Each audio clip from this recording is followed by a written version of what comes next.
Sama sahabat, adik-adik. Selamat sahabat. Selamat sahabat. Makasih.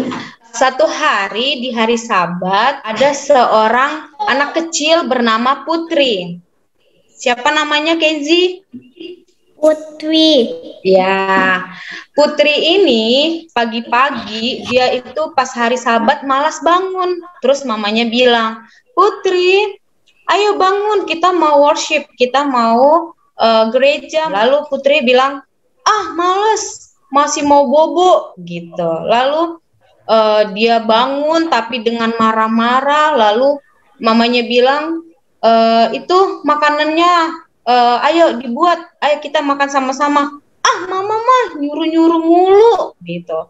Terus dia nggak mau, dia marah, ngambek, masuk kamar lagi. Terus mamanya panggil lagi, Putri kalau mama udah bilang harus diturutin gitu. Terus akhirnya Putri ikut makan. Habis makan mamanya bilang, Putri tolong cuci piring ya. Terus Putri marah lagi, mama selalu suruh-suruh Putri. Putri tuh jadi nggak ada waktu untuk bermain gitu.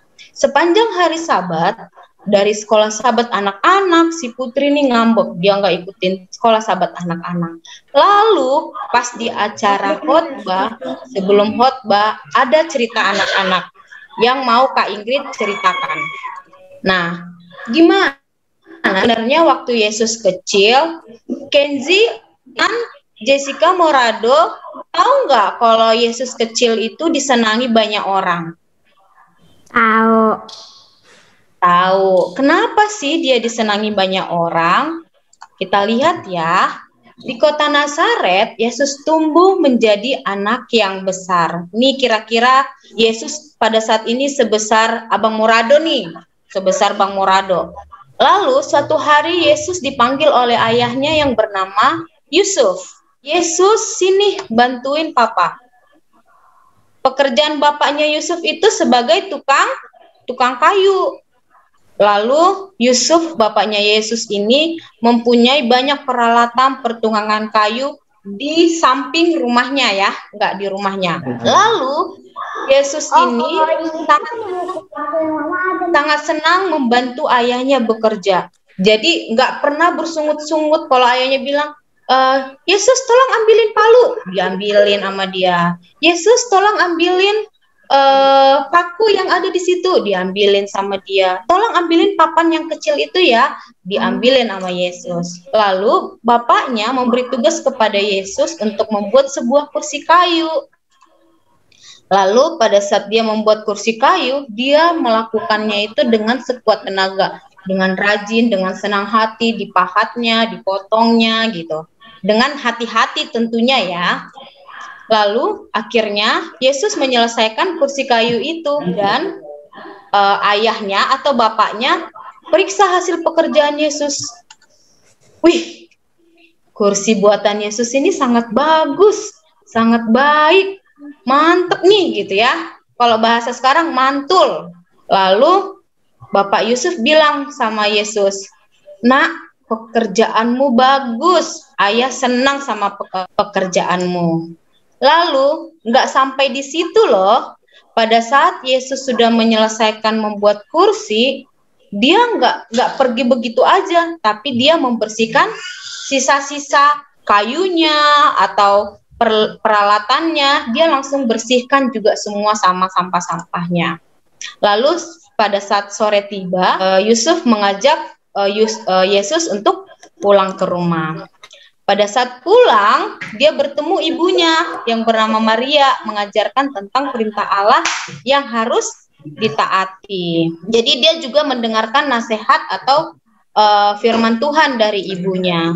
Lalu Yesus dan ibunya itu berdoa mengucap terima kasih kepada Allah Bapa karena sudah dilindungi sepanjang hari.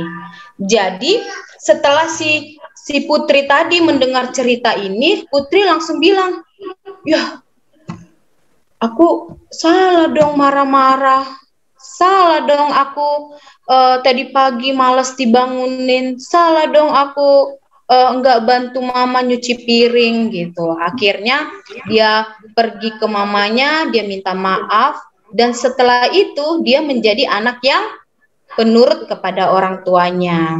Di sini dikatakan Pengkhotbah 9 ayat 10, segala sesuatu yang dijumpai tanganmu untuk dikerjakan, kerjakanlah itu sekuat tenaga. Jadi untuk anak-anak, untuk Jessica, Morado, Kenzi, Kinan, ada Zoe, ada Abigail, ada Kak Larissa. Jadi setiap apapun yang misalnya orang tua kita suruh, kita harus mengerjakan dengan senang hati. Karena kalau hasilnya bagus, itu juga menyenangkan buat kita. Orang tua juga makin sayang sama kita.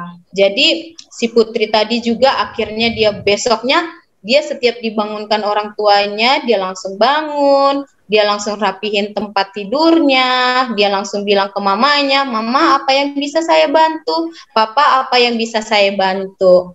Jadi pelajaran ini juga buat orang tua, walaupun anak kita masih kecil, kita harus membiasakan untuk kebiasaan yang baik dari kecil, karena kalau sudah dibiasakan, nanti semakin besar akan semakin mudah untuk dididik. Inilah pelajaran untuk anak-anak, dan kiranya anak-anak kita dapat menjadi anak-anak penurut dan menjadi tiang-tiang gereja nantinya. Terima kasih.